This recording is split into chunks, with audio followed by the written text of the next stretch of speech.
どうも、こんにちは、デミコでーす。はい。っすね。いやー、今日はですね、何をするかと言いますと、11月に入りましてですね、もう年末も近くなってきました。はい。11月に入ったってことは、10月が終わったってことです。はい。何を言いたいんだって話なんですけど、10月が終わったっていうことはですね、10月にお飾りに使っていたものをね、片付けなければいけません。はい。一部ね。うん。もう時期じゃないからということで。はい。で、その時にね、あら、どうやってしまおうかしらって言った時に、それ専用の袋でも作っておくか。なんつってね、ちょっと思いついたわけです。で、その時にですね、いや、何使って作ろうかなと思った。うん。で、たまたまその時に、同時にね、私ね、いや、この前日本に帰った時に買った100均で買ったね、コットンの糸が、コットンっていうか、混ざり、混紡なんですけどね、混ざってるやつなんですけど、それどうやって使おうかなってちょっと悩んでた部分もあったんですね。で、じゃあそれ使ってちっちゃい入れ物でも作るかなんつって思って。で、実際使ったのはね、こちらの糸なんですよね。紙ともい。どうしてもそう読んじゃうのよ。私ね、紙ともいいじゃない。カモミートね。はい、カモミートです。すいません。すいません。はい、ほんとすいません。ですね、カモミートっていうこれをね、どこで買ったんだっけこれ、あれだよ。ほら、キャンドゥだよ。ね。横浜の二俣川で、ね、店じまいしようとしていたキャンドゥ10%オフ。はい。100円のものを90円で買いましたっていう話なんですけど、でもちょっと待って、100円だと消費税が入って110円になるところ、90円になってるから99円で買ったってことそういうことかなで、それをね、3玉買ったんです。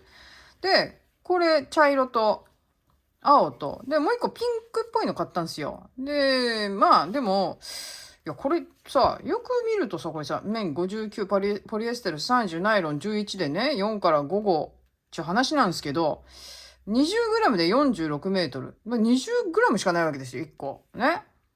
これ何作ればいいのこれでってちょっと買ってきて自分で言うのもなんなんですけど。で、しかも色がこれとこれと、あと買ってきたもう一個ピンク。いや、3つ合わせてなんか作ろうかなと思ってね、ちょっと頑張ってみたんで、考えてみたんで。でもね、どうにも思いつかんかったんですよ、私ね。この色の組み合わせでって悩んじゃって。そしたらじゃあ、一玉使い切りで、ちっちゃいミニ巾着でも作ろうかなと。ね。で、今回その季節物をしまうってことを考えた時にちょうどいいサイズなわけですよ。ということで編んでみました。こちらでございます。はい。見えるでしょここに何やら。これ開けるとわかるんですけど。開けるとわかるんですけど。ね。これ、ちょっと。ここに、ほら、もうボロボロボロボロいろいろ入ってるわけですよ。ね、ろうそくだの、ね、ろうそく立てだの。これも入れましたよ、とりあえずね。で、こうお化けも入ってるわけですよ。ね、こうやって。ね、ハロウィングッズ、ハロウィンセットをちょっと入れてみました。ちゅうことで、ぴったしのサイズになりました。はい。でね、これね、なんでぴったしのサイズになったかっていうことが重要なんです。実は。これ使い切りなんです。全部ね、一玉ほぼ使い切ったんですけど、ここ、ボコボコ穴開いてますね。これ中が見えていいね。っていう感じで編んだわけではございません。はい。糸の節約です。というわけですね。はい。こうやって穴開けて、しかも、例えば V 字でやると結構使うんですよ。だけど、普通にこういう四角で長編みでやらないと、糸の節約できないわけですよ。ね。V 字とかでやっちゃうとさ、ちょっとは節約できるんですよ。ちょっとはね。でも、ここまではね、節約できないわけ。これよりもちょっと使うわけよ。で、それ考えたら、やっぱ普通にこうやって、四角く編むしかないなと思って、編んでみたら、あら、意外や意外。いいんじゃない中もしっかり見えるし。ね、そんなこっから漏れるようなものを入れなきゃいいわけでっていう話で、ちょっとやってみました。はい。で、しかもですね、これ適当に編んだもんで、ちょっとね、ここのね、この糸を入れるところのこの数が合ってないわけです。でも、ここはね、何目おきに開けてるわけじゃなくて、全部一つおきにね、この長編みで編んでるだけです。あとは自分で調整して入れるだけなんで、その方が数えながらやらなくていいんで、楽なんで。別に数えながらやってもいいんですけど、数えなくていいよっていう話で、ちょっとやっていこうと、簡単にやろうっていう話でね。こんな感じで作ってみました。なかなかいいんじゃないと、ある意味ね。こうやって本当に長編みでこうやって、糸を節約しないと、このサイズすら編めないわけです、これだと。苦肉の策で編んだのがこれっていうことでね、ちょっとね、まあこれを編みたいと思う人がいるかどうかはまあ別として、一応記録としてね、私が編んだものっていう記録としてちょっとね、編んでおこうかなと、記録にしておこうという話でございますよ。はい。で、まあ最初の編み方はね、普通に楕円で編んだんだっけ？楕円だね。楕円で編んで、で、それで縦にずっと編んでいくだけなんですけど、何目編んでる？ 1、2、3、4、4段。1、2、3、4、4段編んで、その後、まっすぐ入れてんのかな？あれ？ 4 段編んで、まっすぐ。あ、そうだね。そうやってやってんだね。はい。わかりました。じゃあ、これで、こっちはね、私の大好きな、あれなんです。米編みで編んでるんですけど、これがね、米編みをね、またね、袋にして編んでいくっていう時にね、立ち上がりの部分はちょっと気をつけなきゃいけませんけど、まあでもこういう糸なんで、あんまりまあ立ち上がりの部分気にしなくてもそんなに目立たないんじゃないかなと思います。なんだかんだで。はい。なのであんまり気にせずにやっていこうと思います。はい。じゃあ、どっちでやろうかな。ね、どっちでやろう。まあこっちでやろうか。こっちの方が見やすそうだからね。青の方でやっていこうと思います。はい。カモミート特色5ということで、ブルーでやっていこうと思います。はい。で、使うは5号ですね。5号針。5号針でいきます。ということで、これ全部ね、取っちゃわないと。これまたあれだよね。中に芯が入ってるから、外からいかないといけないタイプよね、これね。うん。はい。じゃあ、これで何気なく、ちょぼちょぼやっていこうと思いますよ。はい。じゃあ、5号針で。で、最初、楕円の輪を作っていくんですけど、楕円で作るときの最初のスタートの目数が21目。はい。21目でございます。で、こっちを、巻き込んでいくので、だいたい、だから、こんぐらいの長さ出しといて、で、鎖編みを21目していきます。はい。最初の作り目をして、21鎖編みを作ります。1、2、3、4、5、6、7、8、9、10、11、12、13、14、15、16、17、18、19、20、21。はい。21目ですね。21目で作りました。で、そしたら普通に一目立ち上がって、で、私はここの端っこ、下、一目じゃない、一本残して向こう側、二つ。下一本分残して、向こう側二目残しと、二目で拾って編む。で、私はもう一回入れちゃいます。先にね、ここ二目。とっとと入れてしまいます。はい。で、入れたので、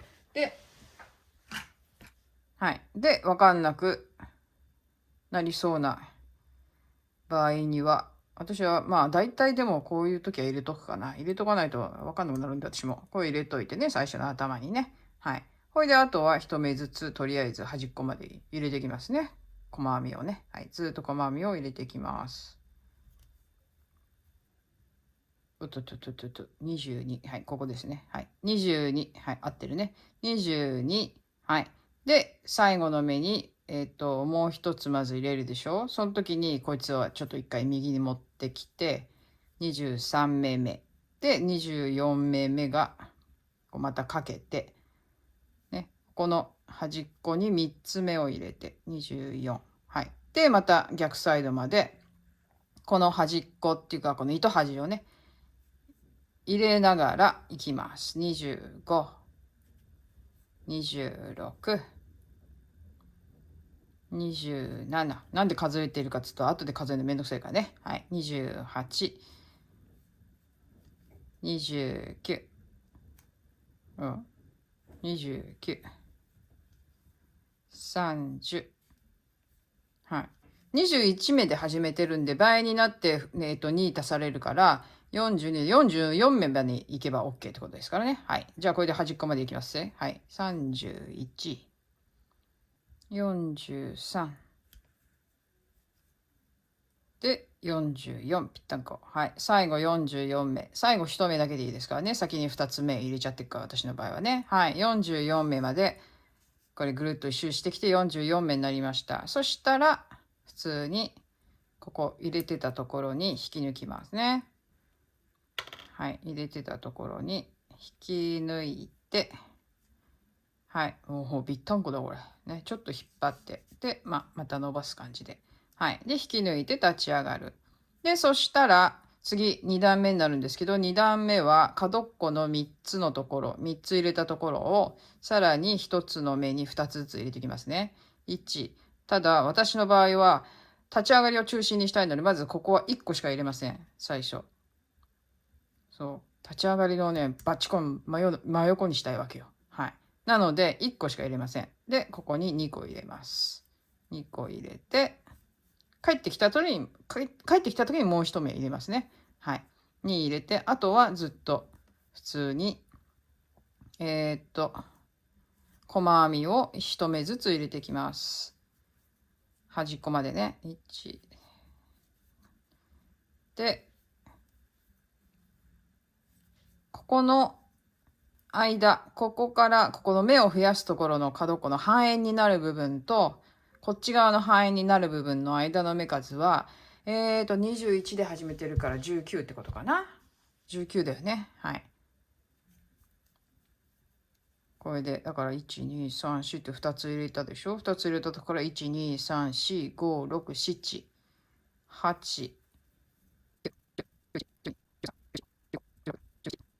はい、19。はい、19と入れたらその先でね、ここ20のところで20、21と2つ入れて、で、またここのトップのところ、またここ2つ入れて、2つ入れて、はい。で、また隣の目、こっちですね。その隣の目でまた2つ入れる。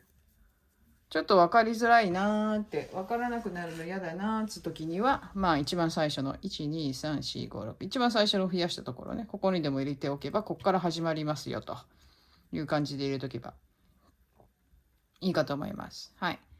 で、そしたらまた19目編んでいきますね。はい。1、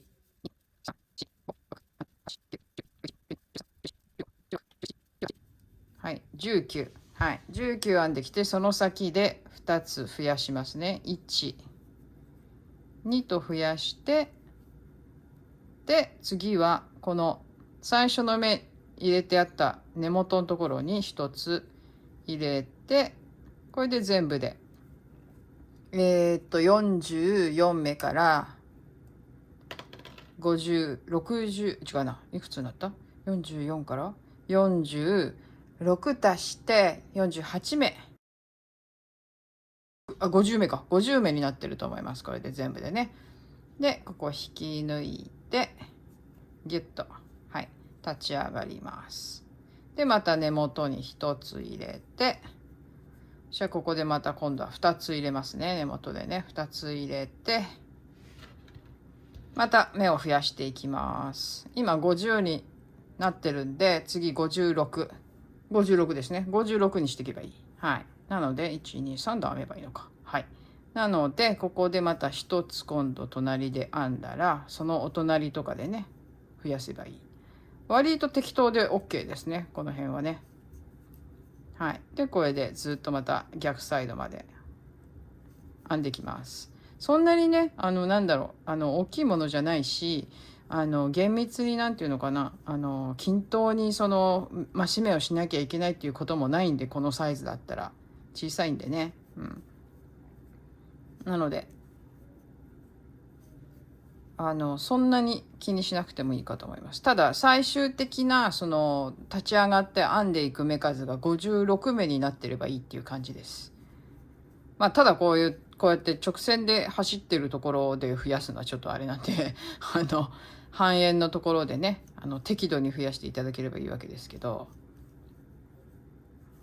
はい。で、ここまで来たので、もういらないかな。これ外しちゃっていいね。で、ここまで来たから、はい。で、まず1つ編んで、ここで2つに増やして、次、2つに増やして1目の中に2つ入れて、隣には1つで、その隣に2つ入れると。で、また1つ入れて、2つ入れる。2つ入れる。これでこっち側の増し目は終了。で、あとはまた直線バーッと逆サイドまでずっと編んでいきます。はい。で、こっち側のサイドまで来た時に、ここに2目入ってるのがわかるんで、そしたら1目目は1個。で、2目目に2つ入れます。で、最初の目に2目入れたので、こっちね、最後の目。ここは1目でいいってことですね。1目で、これで終了です。はい。で、最初の頭に針を入れて、この糸は本当に割れやすいんでね。うん。今まで使った糸の中で一番割れやすいんじゃないか。中ぐらい割れますわ。はい。で、これでちょっと立ち上げて。まあ一応ここでね、また目数をね、確認したいと思いますよ。はい。1、2、3、4、5、6、7、8、9、10、56。はい、ぴったんこ。56でした。はい。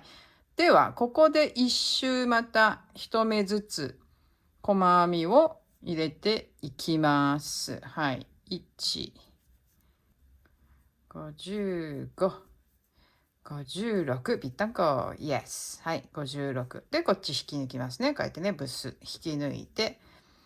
はい。まあ、引き抜いた状態でいいかな。一周編んできたんで、これで底ができた感じになります。この後は、長編みで、一つ飛ばしにしてって、スケスケ。はい。スケスケにしていく感じですね。はい。こういう感じにしていくんですけど、この段数はね、もうね、あれですよ。適当なんですよ。言ったら。で、最後の、ここは米編みにしてるんですけど、最後のとこだけはちょっと、ほんのりしっかりさせたいなっていう感じがあったんで、ただそれだけなんです。なので、ここはまああってもなくてもいいんですけど、ここの量を調節することで、長さが変わる感じになりますよね、言ったらね。うん。でも、私は、今回はちょっとこれよりもちょい広い感じになるんで、で、ここをね、ちょっと1段か2段減らして、で、あとは米編みの分で、あとどれぐらい編めるかで調節しようかなと思ってるんで、今回は、この時は1、2、3、4、5、6、7、8、8段編んでるんですけど、長編みのこの一つ飛ばしの長編みを6段にしようと思います。はい。6段にした方がいいかなっていう感じがするんで、はい。見た目的にもなんかそのぐらいがいいかな。わかんないけど。まあ、あとはほらもうね、ほんと、細編みじゃないや、米編みでこれ、あれだから、調整すればいいから。ということで、立ち上がり3つ。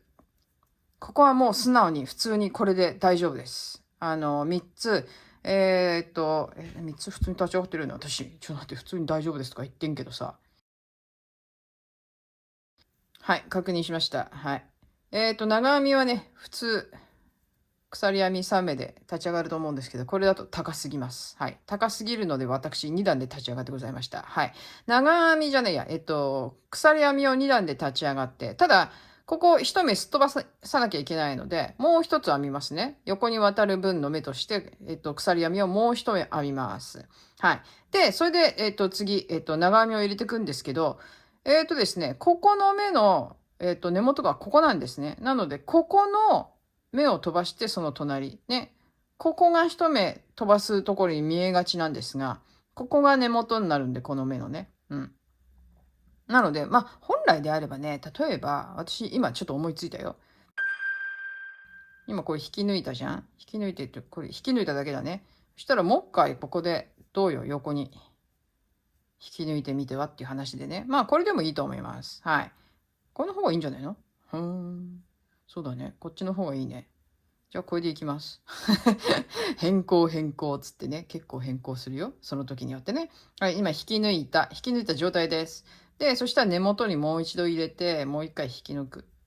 目をずらすために。この方が綺麗かも。ということで、はい、ずらします、一回ね。はい。で、そしたら1、2と立ち上がって、で、横に渡る目を一つ編んで、ね、この方が見やすいわ。ね。で、ここ隣一つ飛ばして、ここに長編みを入れていきます。ここに長編みを入れる。はい。長編みを入れて。はい。で、一つ鎖編みをしたら、また一つ飛ばして長編みを入れる。まあ、これだけですから。ね。一目、鎖編みをしたら、1目飛ばして隣に長編みを入れる。これで格子状態に長編みでずっと編んでいきますね。1目飛ばして長編み。で、意外とね、だから普通にこうやって編んだだけなんですよ。こっちもね、これもね。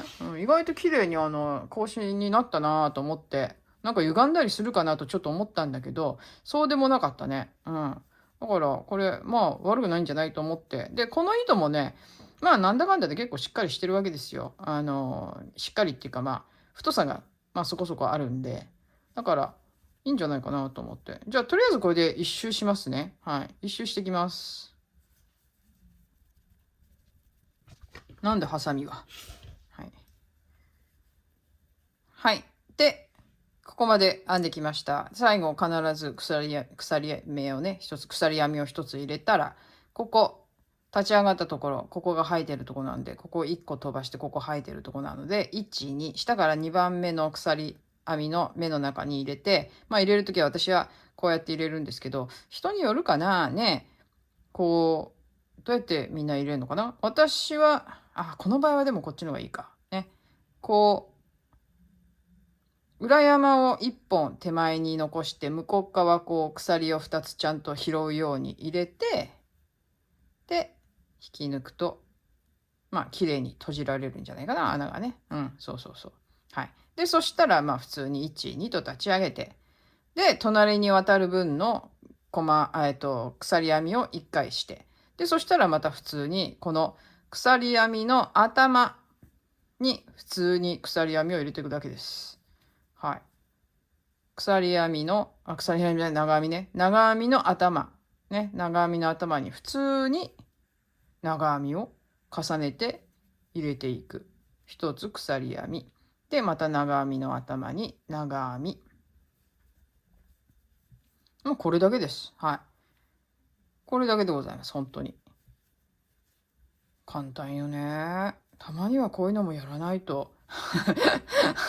いや、いつも難しいものをやってるってわけではないんですけど、でもね、いいよね。こうやって、ちょこちょこってやって、こう、編み上がるものをたまにやるっていうのもね、いや息抜きみたいでいいね、なんかね。はい。というわけでね、こんな感じで、この長編み、一つ飛びの長編みで、格子模様っていうんですかね。はい。格子のように編んでいくっていうのを、これをね、6段全部でやっていこうと思いますよ。ね。これよりもちょこっと大きくなるから、やっぱり1、2、3、4、5、6、このぐらいか。で、あとはね、調節ですわ。米編みで。はい。何段になるかは分かりません。はい。一応使い切りを目標にやってございますので、これで、じゃあ、6段編んでてください。いや、編んでる人がいるかどうか知らんけども、編む人がいるかどうかは知らんけど、一応私はこれは本当に私の、一応ね、記録用として、はい。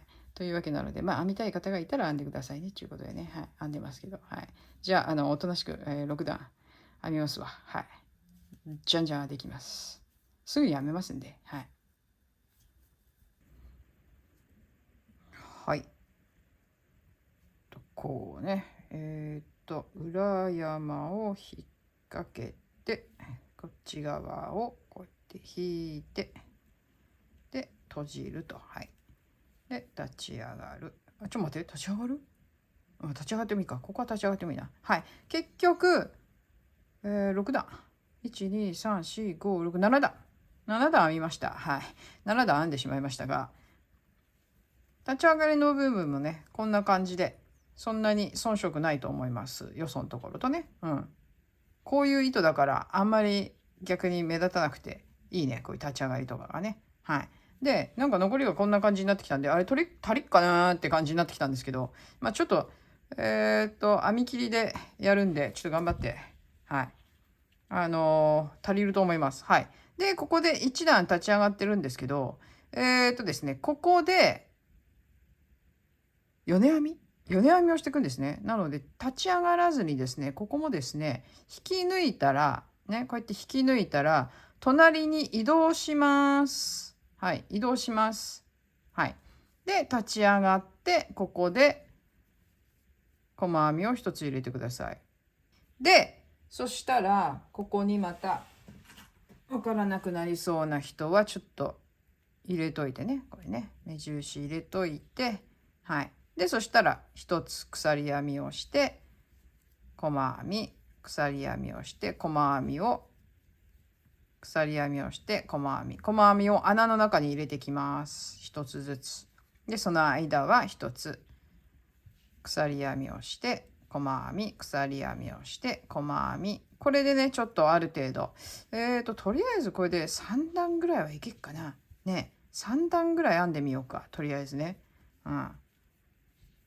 ちょっとこれでじゃあ3段ほど編むんですけど、あ、そっか、立ち上がりのところをねやっとかないとね。はい、立ち上がりのところ、はいはい。でこうやって入れますね。でこの米編みのところは生地がまっすぐなるように往復編みにします。ここでこのなんていうの、生地が斜めってかないように、あんまり編まないんでね別にいいんですけど、でもその方が見た目も立ち上がりの部分もいい感じになるんじゃないのっていうことですね。はい、最後のところでございます。最後のところ、はい、ここ引き抜きますね。引き抜きます。引き抜いたらひっくり返して、ひっくり返してここ見やすいものある？はい。でひっくり返したらここが今こう編んだところね、編んだところなんですけど、ここですね、ここに大きい穴がこう開いてるわけです。こっちがかけてて、こっちがかけてきて、今引き抜いたところはここが隣の細編みになってるとこ。こっちに進んできたけど最後の細編み入れたとこですね、ここはね。との間のここですね。ここに引き抜きます。引き抜いて、でまた立ち上がって細編みを入れて、でここに細編みの頭のとこに入れといて、はい、でこれで同じこと鎖編みをして、またこの穴ですね、穴に細編みを、はい、細編みと細編みのこの鎖編みの部分ですね、ここにまた細編みを入れていきます。これが米編みね。でこう往復することによってなんすか、生地が一定方向に斜めっていかないっていう利点もあるんで、はい、ここでひっくり返して往復で編んできます。はい、これで最後のところに細編みを入れました。で一つ鎖編みをして、でここの頭ですね、最初の細編みを編んだところの頭に引き抜きます。引き抜きます。はい、引き抜きました。引き抜いたらひっくり返して、またすぐ隣のこのボーっと開いてるところですね、ここにまたもう一回引き抜きます。引き抜いて立ち上がって細編み、そしたら頭にこれを入れといて、で鎖編みをして、またこの前段の細編みと細編みの間の鎖編みのところに細編みを入れていきます。で鎖編み、また細編み、鎖編み、細編み、交互にね鎖編みと細編みをやっていきます。これで一周またして、その後ちょっと残りの糸の様子を見よう。それでねその先をどうするか決めようと思うんですけど、いやあれだね、ほんのちょっぴりこっちよりもでかくするとすぐになんかもうなくなる感じだね、糸がね、本当にやばいな、足りんかいな、やろうと思ってたサイズまで糸が足りんのかしらっていう感じなんですけど、まあね、編み切りっていうことでね、はい、途中で終わってもそんな形でいいじゃないかっていうことで、やりたいと思いますよ。はい、分からなくて編んでるんで私も全然ね。とりあえずでもこの米編みをすることでまたいくらか節約になってるのではと思ってるんですけど、さあどうなんでしょう。最後ね紐も編まなきゃいけないから、紐の分も残しておかないとね。紐の分どんぐらい残してきゃいいんだいまいち自分でもよくわからないんですが、はい、ここまで来ました。はい、ここが最後のとこだったので、また鎖編みをしたらこっちに引き抜きます。はい、引き抜きました。じゃあ残りの糸を確認。どうしようかな。はい、じゃあ残り糸を確認したところでちょっと形を見てみましょう。なんかあれだね、まっすぐじゃない、真四角にはちょっと届かなそうだな。まあでもそれはそれでまあいいか。真四角になるかな。ならないかもしらんけど、なるかもしらんけど、ちょっとわからないんですけど、ここでそうだな、もうちょっと行きたいけどな。どっちを待って。はい、じゃあもう一段米編みをしていこうと思います。なので今立ち上がってないね、引き抜いたところでまたひっくり返して、同じように隣にすぐ引き抜いて立ち上がって細編みと、でここにまた入れて、はい、であともう一段米編みをしていきます。全部で4段ですね。ちゃんと足りるかな最後わかりませんな。まあ足りることを願ってですな、これは。はい、でここ引き抜きます。で結局5段編みました。5段米編みをしてここに戻ってきたんですけど、さあじゃあこの先どうしようってことなんですけど、この先はまたこの長編みの一つ置きをまたここで入れてきます。なのでここでちょっと待ってね、こうなってでしょ。まあここでいいよ。ここで1、2で立ち上がって3つ目同じようにやりますね。この立ち上がりのところはちょっとゆったり2目でお願いしますね。はい。で立ち上がったらこの場合はね、ここの間のところを取る感じになる。この立ち上がりの部分がこう来てこう、そうここはね奇数編んできてるんでずれているはず。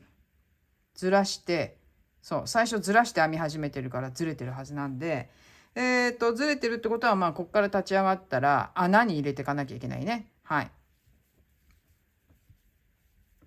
長編みの足を穴に入れていきます。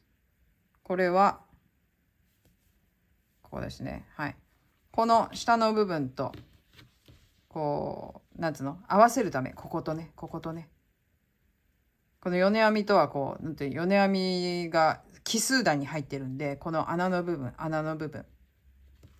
合わせるためにここに入れていきます。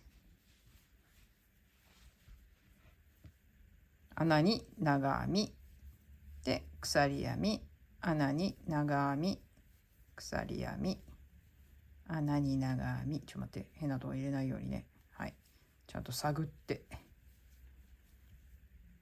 この長編みの部分はここに紐を通すっちゅうことになります。はい、もういくつとか数えないで、もうこうやって全部長編みで1個ずつ飛ばしておけば、あとはもうフリーダムでございますから。はい、はい、一周編んできました。そしたら下から2番目の鎖編みのところ、裏山を引っ掛けて引っかかっていくかな。はい、でこれで引き抜いて、はい、これで OK ですね。はい、でそしたらここはまた一つ送って立ち上がって細編みをしてまた米編みを続けてきます。で糸がなくなるまでやるんですけど、全部なくなっちゃうと紐が作れなくなるので、全部なくならないようなところまで適当に編むんですけど、とりあえず2段ぐらいはいけると思うんで、このまま米編み、さっきと同じように穴入れて鎖編み、穴に細編み、鎖編み、穴に細編み、鎖編みで、これをねちょっと2段ほど、さっきとここ編んだのと同じような感じで往復編みで米編みをとりあえず2段入れます。2段ぐらいいけるじゃろ。はい、とりあえず2段編んできました。最後の鎖編みを今編んだところでちょっと止めておきます。一回ね、ここでね。あれちょっと、あれちょっと片付けてた。はい。ちょっとここで一回止めておきます。何をするかというとですね、残りの糸、どんぐらいあるかってことなんですよ。ね。はい。こんなもんですよ。ね。これで、まあ、あと1段編めるかな？編めるかもしれないね。こんなもん。だけど、先に、私は、あれです。紐を編みます。はい。セキュリティのためにね、紐を先に編みますよ。で、一周こうだからちょい長めだから、で、この幅が20何歩で編んでるんだから、まあ、とりあえず60目ぐらいは必要かな。ね。とりあえず、こっち側端っこ、そうだね。まあ、5センチぐらいあったら大丈夫かな。5センチぐらい残しといて、で、とりあえず60目を普通に鎖編みで編んでいこうと思います。1、2、3、4、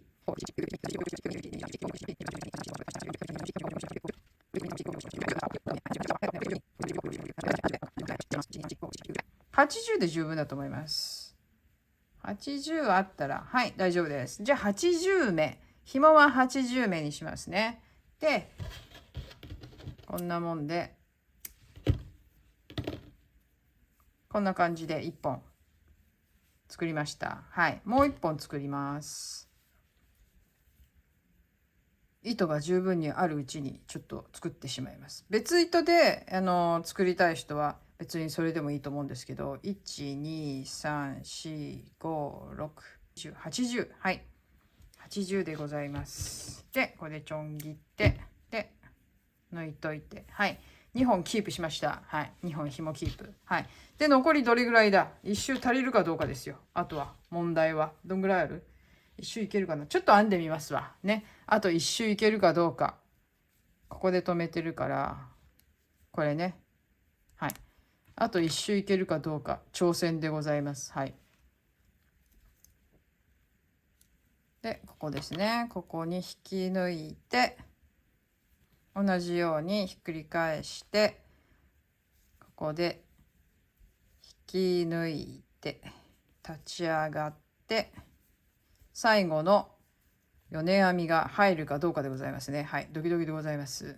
まあちょっと気持ちまあ、きつめっていうわけではないんですが、無駄に緩くならないように、だけどきつくなりすぎないようにちょっと編んでいこうと思いますよ。はい。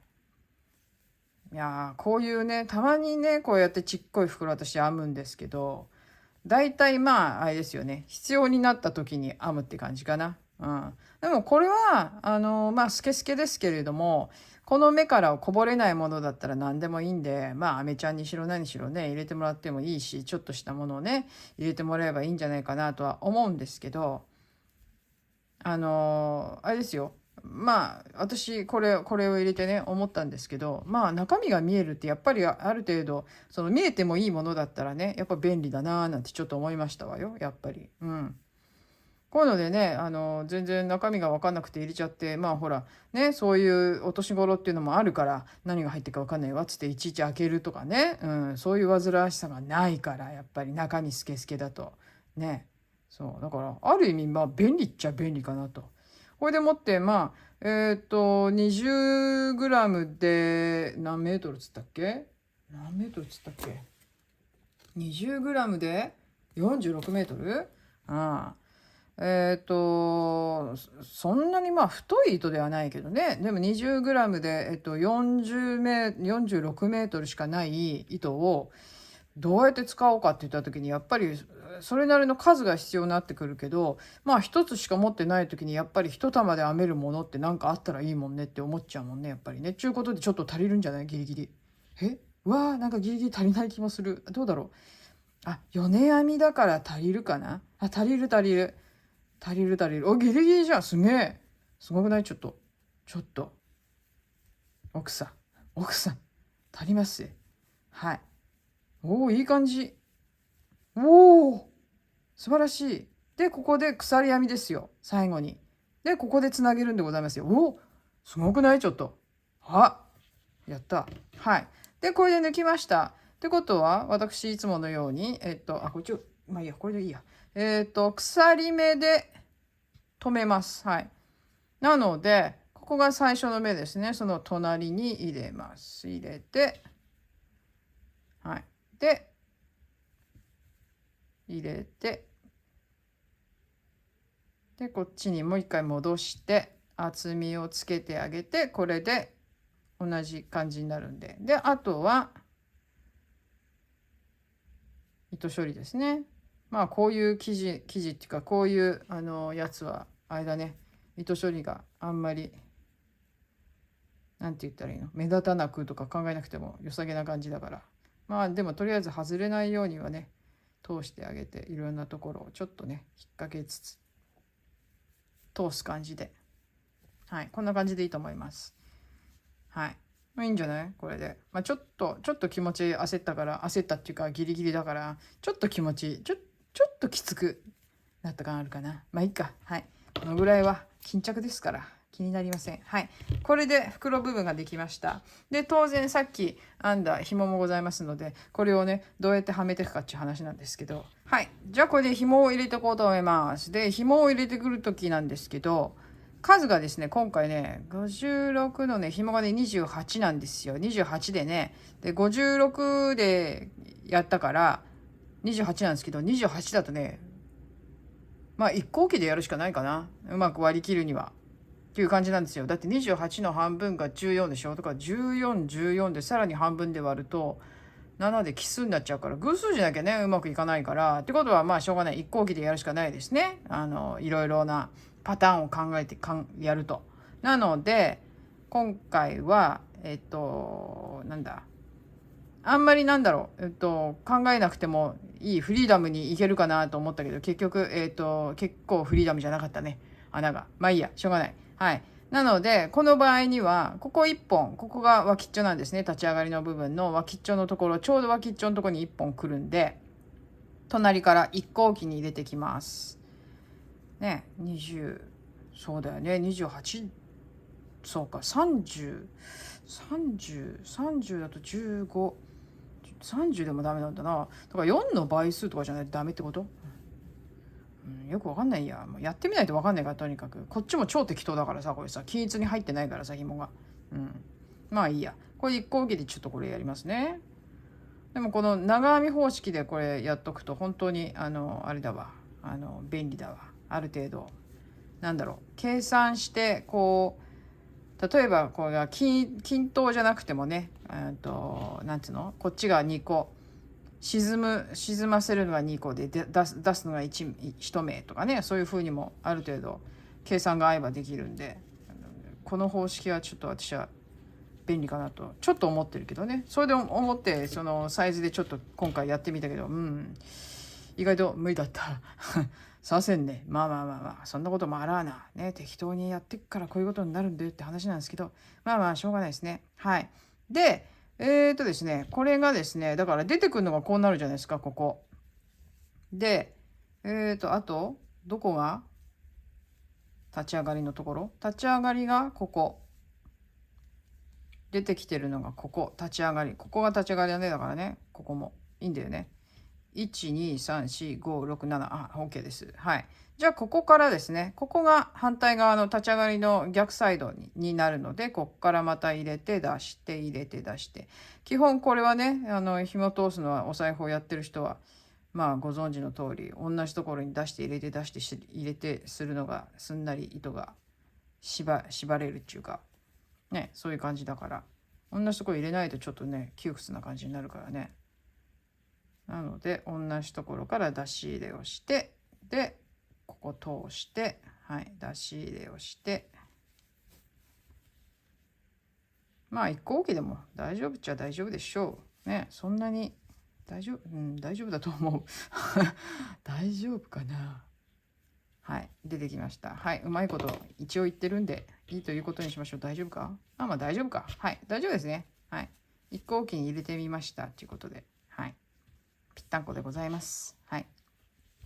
一個置きに出す場合には問題ないですからね、偶数ですから。はい。で、そしたら、まあ、あえてこうやって残しておいた端っこなんですけれども、私はいつもこれを、この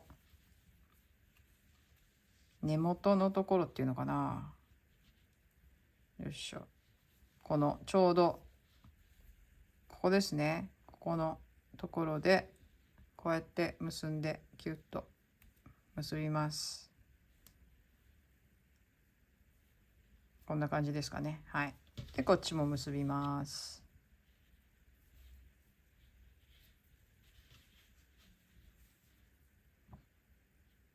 ここか。ここだね。はい、合わせて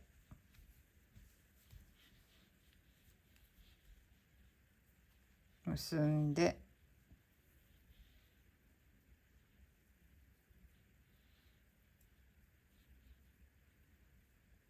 どっちかがちょっとあれだったらまあ引っ張るように、どっちだろう、こっちかな、まあいいや。まあ少しぐらいずれたところでね、大したこと、だいぶずれたな、おい、やり直すで。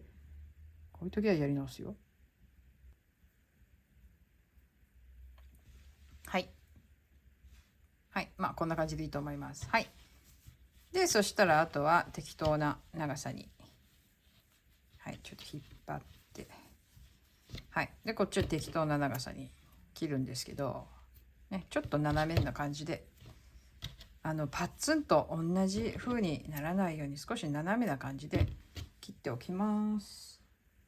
なんか自然な感じ、ナチュラルな感じになるようにね。はい。できました。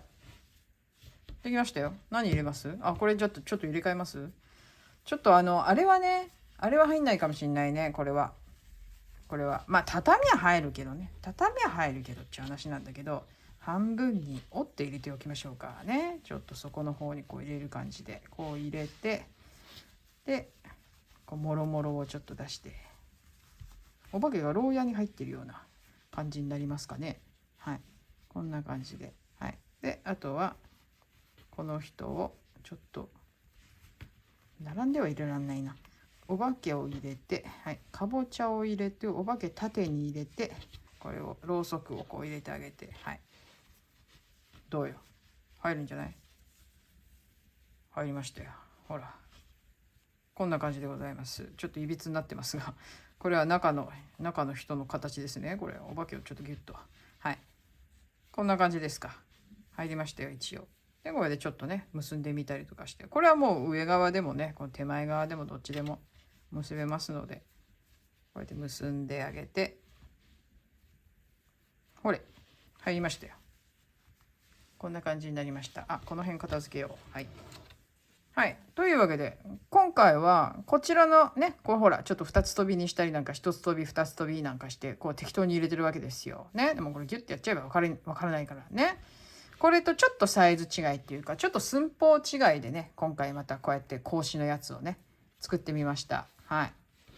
これはね、本当にね、糸をこう、一玉使い切るっていうのを目標にちょっとやりましたけど、まあこれ時期がずれてるんでちょっと出しませんが、ちょっとちょっと元の位置に戻してあげるんですけど、はい。はい、こっちはこっちでね、収めておくんであれなんですけど、はい。じゃあ、ね、こんな感じで出来上がりました。割とこの格子がね、とにかくね、割とまっすぐ揃うんですよ。これ見てもらったらわかると思うんですけど、結構ね、こういう感じでまっすぐになるんで、これはもう本当になんだろう。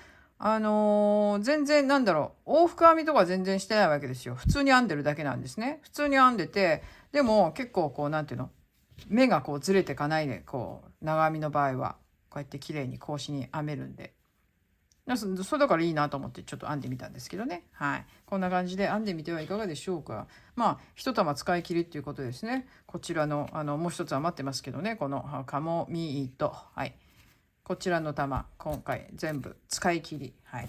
使い切りでございます。使い切りで、一つちっちゃな、格子型のスケスケ、ミニ巾着。中身丸みでスケスケミニ巾着を編んでみました。まあ、もしご興味のある方、編んでみたいという方がいらっしゃいましたら、編んでみてください。はい。まあ、これいろんなことに応用できますからね。とにかく綺麗に編めるんで、中身がわかるようなものを編みたい場合にはいいんじゃないかなと。ね、中身がわかるような袋をね、編みたい時にはいいんじゃないかなと思います。ということでございます。はい。というわけで、本日もここまでご覧いただきまして、どうもありがとうございました。また次の動画ですぐにお会いしましょう。ということで、本日はここまで。さよなら。ちゅうかさ、思いついて撮り始めてさ、その撮り始めた時間がちょっと遅かったもんだから、今ね、7時半、夕飯の時間なんですよ。うん、夕飯の時間なんですけど、むっちゃお腹グーグー。音が録音されてないことを願います。じゃあね、バイバイ。